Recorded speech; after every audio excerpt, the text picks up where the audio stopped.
Talking, but he begged me to stay. Babe, I'm not staying, I just wanna play. In the party, he just wanna romp.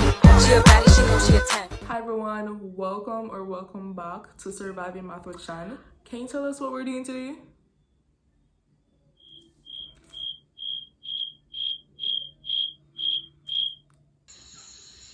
Do you see the boardwalk? This is our first topic of Math for Computing, and we'll be looking at concepts from what is a proposition all the way down to determining whether or not a mathematical argument can be considered valid or invalid.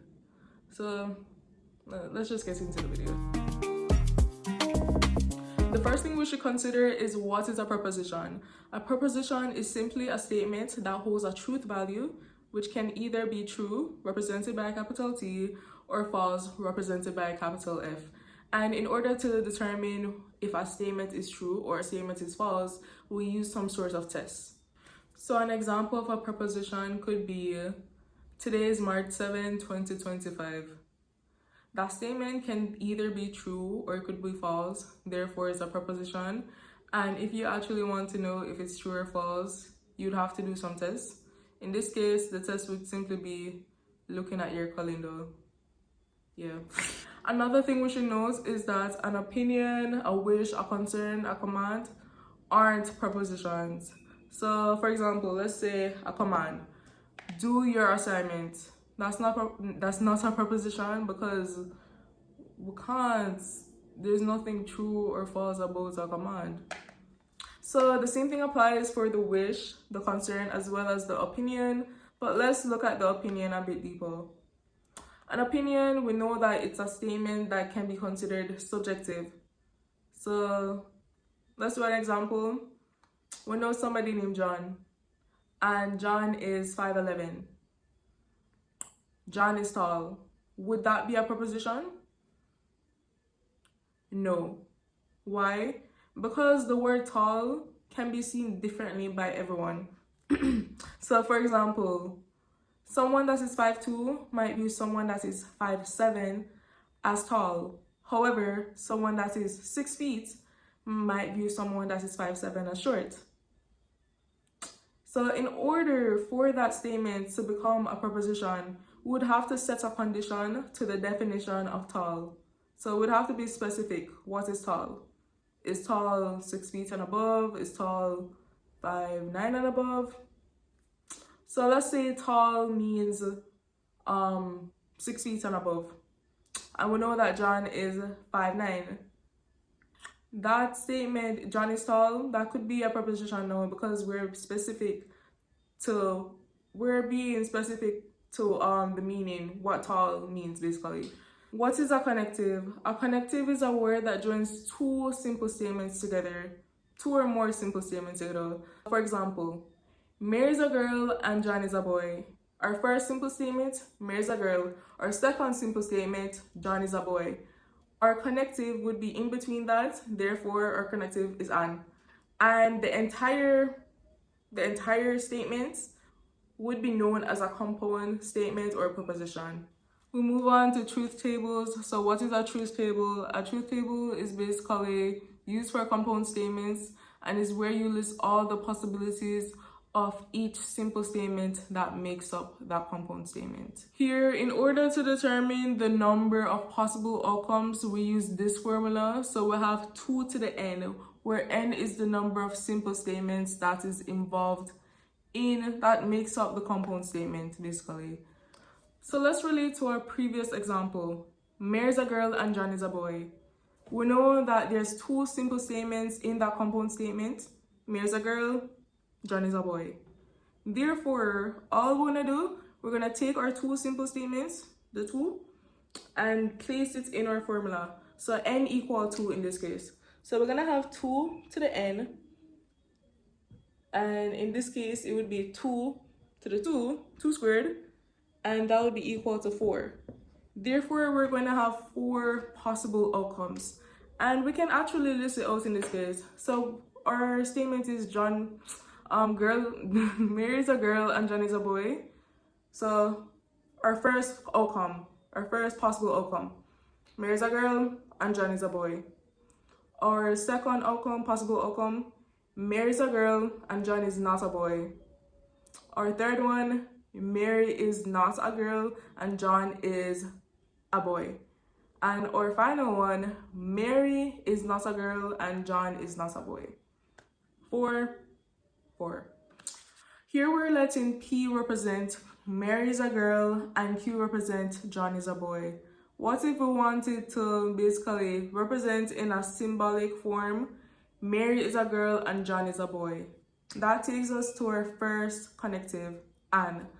So if we want to represent Mary is a girl and John is a boy, we would have P and Q. So notice that the and is represented by a upside down V basically. And next thing we want to do is that we want to look at the truth table of this statement, of this compound statement. So we're gonna set up our simple statements. We're gonna have P, we're gonna have Q, and then we'll have the compound statement P and Q. So from the formula 2 to the n, since we have two simple statements, we know that the number of possible outcomes is going to be 4. So here they are. We're gonna have true, true, true, false, false, true, false, false. So with the and, when two simple statements are being joined by the and connective, we're saying that the compound statement is only true when both simple statements are true. So we're looking for when P is true and when Q is true at the same time. So here we have two truths. So true, true. Therefore, the compound statement P and Q is going to be true. Realize that we have T and F. So we have true and false. We know that with the and connective, it's only true. The compound statement is only true when both are true. Therefore, we're going to have false. So false, false, true. This is going to be false. And then we have false, false. And this is going to be false as well. So notice that it's only true when both P and Q are true. So what if we want to represent in a symbolic form, Mary's a girl or John is a boy? We would have P or Q. And or is basically the or connective in the symbolic form is represented by a V basically. Now we move on to our truth table, Q. We'll have our possibilities.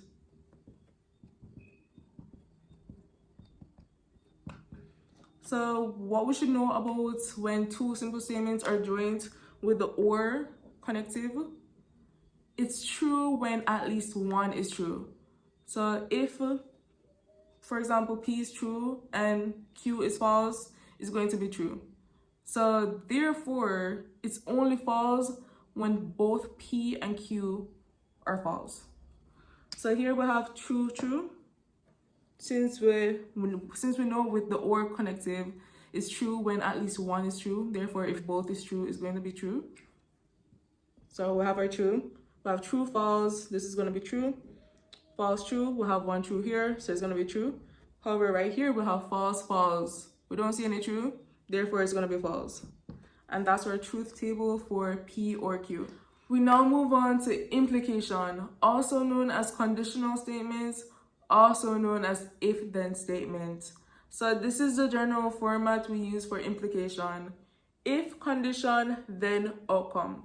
Another word for condition is hypothesis. Another word for outcome is conclusion. So in the statement, if Mary is a girl, then John is a boy.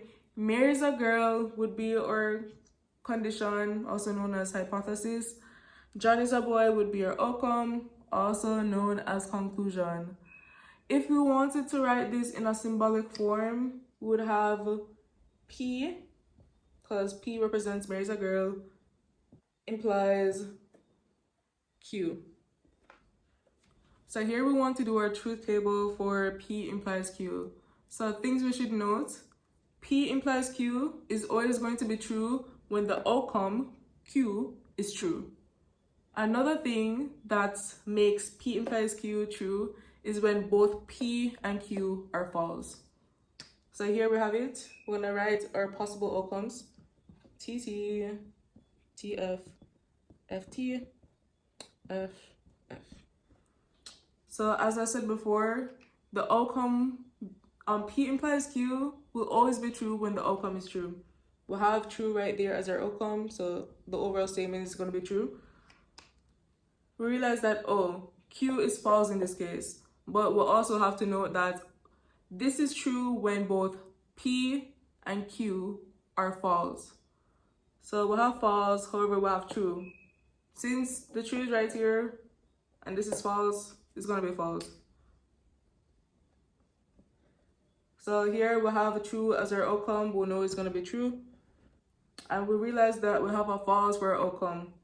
However, we'll also have a false for our condition. Therefore, the statement is going to be true. So now we'll move on to double implication, also known as biconditional statements, also known as if and only if statements. So here we have the general format, outcome, if and only if condition, and this would be the representation. So if we were supposed to read this, Mary is a girl, if and only if John is a boy. So now we want to look at the truth table for the double implication. And one thing, all we have to note is that once the condition and the outcome, P and Q, have the same truth value, the whole entire statement is true. So here we have it. True, true. This would be true because they have the same truth value. True, false. This would be false because they have different truth values. False, true, false again. And then we'll have false, false. This would be true because they have the same truth value. And our final one is negation. So when we negate a statement, we're basically making the statement mean the total opposite. So here we have Mary is a girl and it's represented by P. What if we wanted to say Mary is not a girl and we want to represent this? We would have a curly line and then P. So now we have the truth table. So we have P and negated P, and we're going to list out our possible outcomes. In this case, we know it's going to be 2. Why? Because we have one simple statement and we're using the formula 2 to the n, n being the number of simple statements. So here we have one simple statement, so it's going to be 2 to the first power, and that would be 2. So if P is true, we'd simply have false as negated P, and if P is false, we'd simply have true for negated P. Now we'll be discussing different clauses, and our first one is the if clause. All the if clause states is that the condition will always appear after the word if.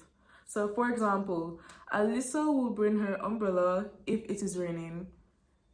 We have our if right here and we realize the phrase it is raining is after the if. Therefore, that's the condition.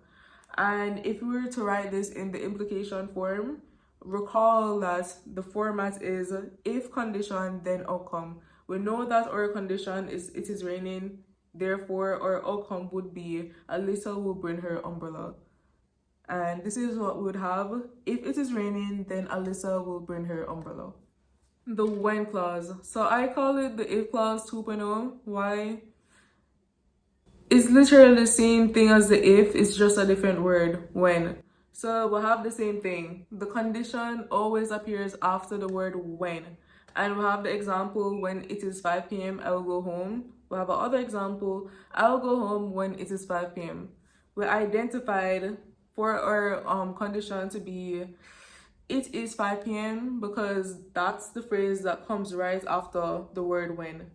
And if we were supposed to write this in the implication format, recall it is if condition, then outcome. We would have if it is 5 p.m., then I will go home. And our final clause is the only if clause. So with the only if clause, the outcome comes right after the phrase only if. And for example, Michael will go to the party only if he completes his assignment. So as I said before, the outcome is right after the phrase only if.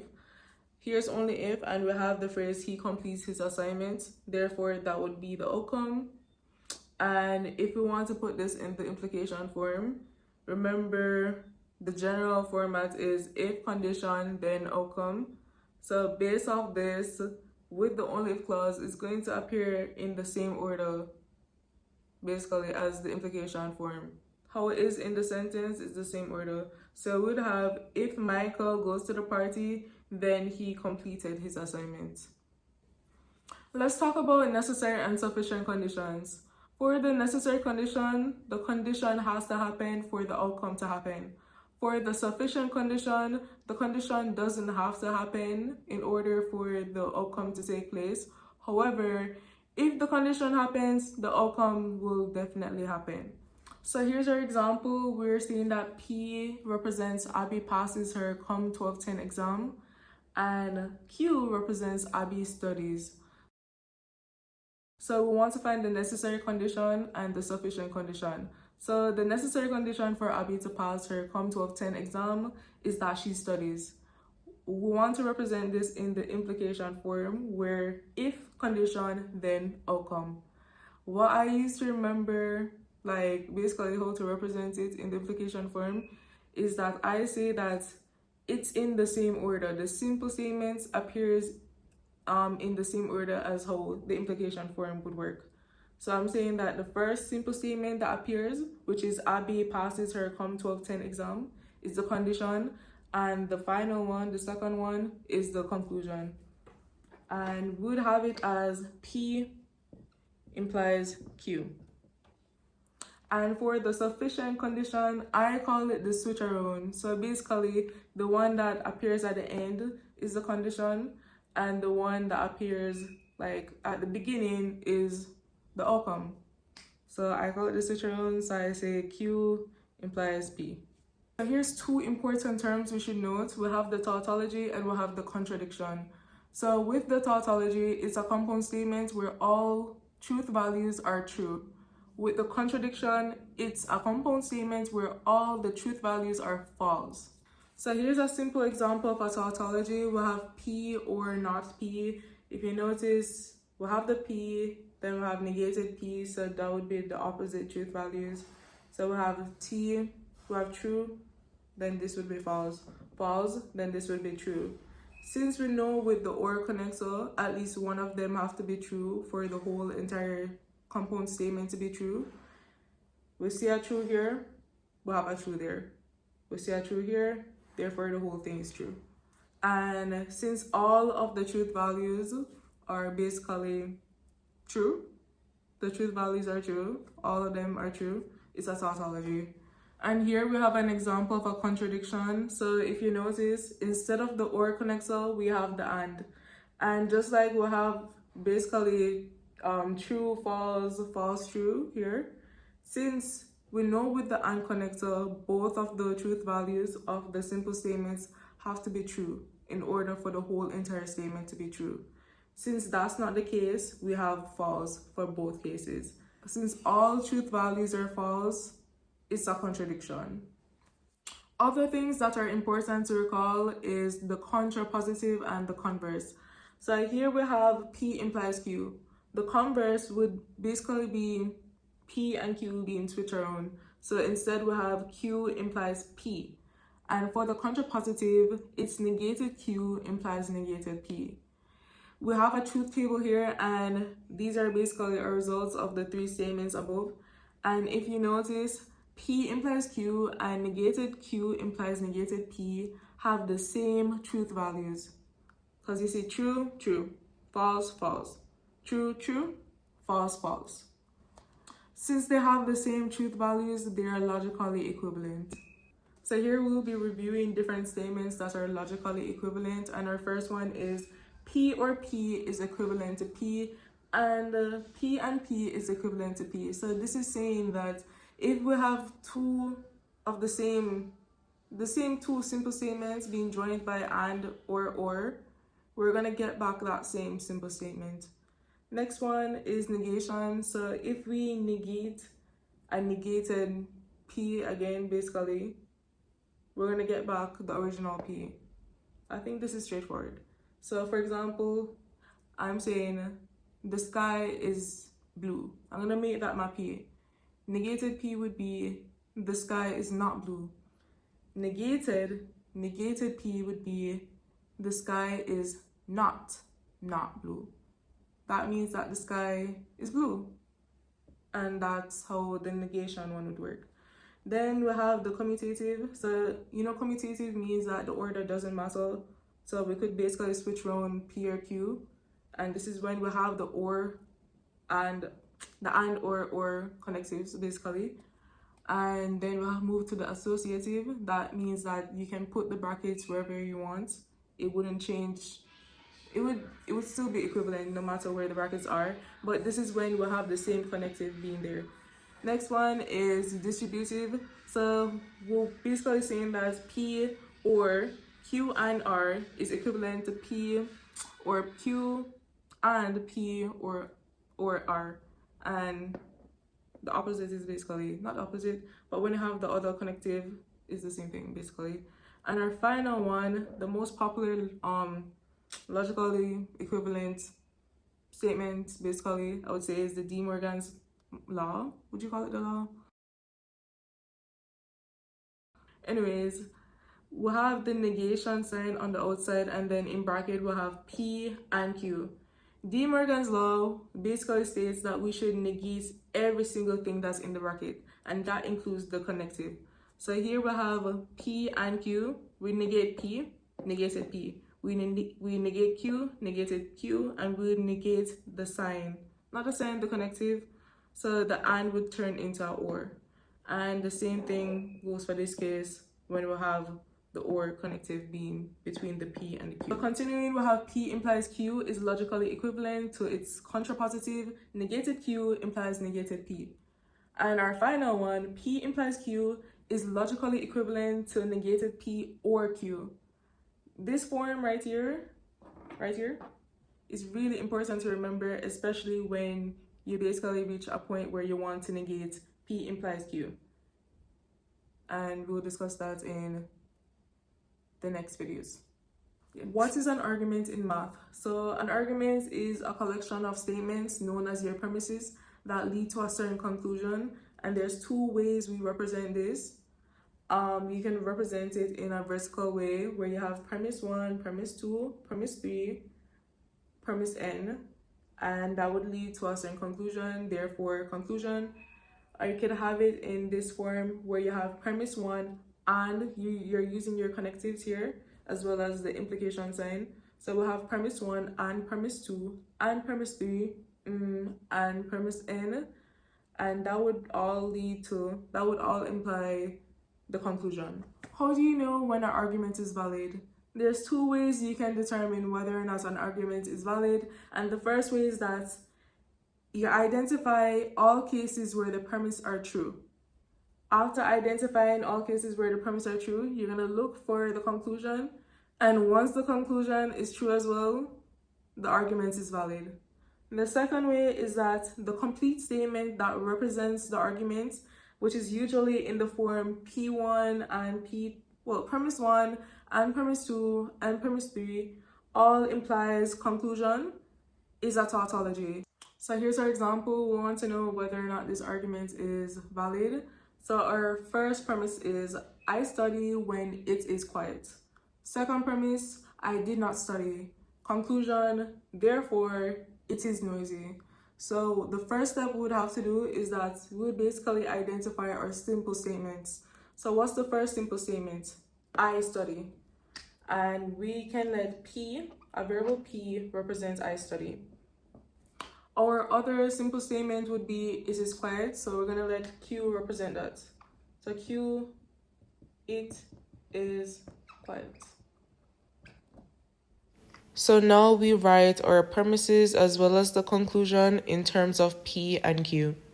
So here we have as our first premise, I study when it is quiet. We know that after the when, this is the when clause. After the when comes the condition. Therefore, since this is the condition, this has to be the outcome. So to write this in terms of implication, we would have Q, it is quiet. If it is quiet, then I will study. Our next one is I did not study. We know that P represents I study. I did not would be negation. So we'd have negated P. And then for our conclusion, it is noisy. Noisy is the opposite of quiet. we'll have that Q represents it is quiet. Therefore, we would have negated Q as our conclusion. Our next step is to draw up our truth table. So we have P, Q, negated P, negated Q. We'll have Q implies P, and that would be all the necessary statements.